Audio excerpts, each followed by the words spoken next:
দীর্ঘ ৯ বছর পর ২৮ আগস্ট কক্সবাজারে আসছেন বিএনপির স্থায়ী কমিটির সদস্য সাবেক প্রতিমন্ত্রী সালাউদ্দিন আহমেদ। সালাউদ্দিন আহমেদের কক্সবাজারে আগমন উপলক্ষে স্বাগত জানিয়ে মিছিল করেছে পৌর কাউন্সিলর নাসিমা আক্তার বকুল ও আমিনুল ইসলাম মুকুলের নেতৃত্বে কক্সবাজারের সর্বস্তরের জনসাধারণ।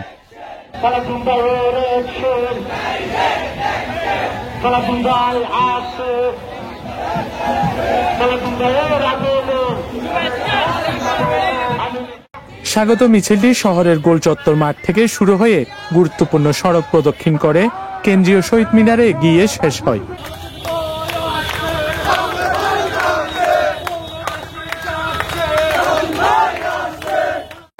মিছিল শেষে অনুষ্ঠিত হয় পথসভা।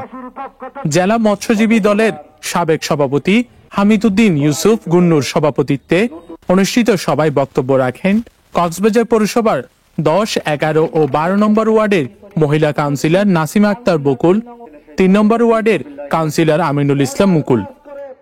আজকে ১৬ বছর আমরা কোথাও দাঁড়িয়ে কথা বলতে পারি নাই। হাজার হাজার মামলা, লক্ষ লক্ষ আসামি নিয়ে পাহাড়ের মতো দাঁড়িয়েছিল বাংলাদেশ জাতীয়তাবাদী দল। আর একদিন ৫ তারিখের পর থেকে বাংলাদেশের মাটি থেকে হারিয়ে গেছে, সেটা হচ্ছে আওয়ামী লীগ। বক্তারা বলেন, কক্সবাজারের উন্নয়নে সালাউদ্দিন আহমেদের অবদান অনস্বীকার্য। তার আগমনে জনসাধারণের ইচ্ছায় এই মিছিল ও পথসভার আয়োজন করা হয়। জনগণের জন্য আমাদের রাজনীতি করা এবং জনগণের সম্পৃক্ততা নিয়ে আমরা এই ১৬ বছর রাজপথের মধ্যে একের পর এক উপজেলা পৌরসভার মধ্যে আমি বারবার নির্বাচিত হয়ে জনগণ নিয়ে টিকে আছি আলহামদুলিল্লাহ।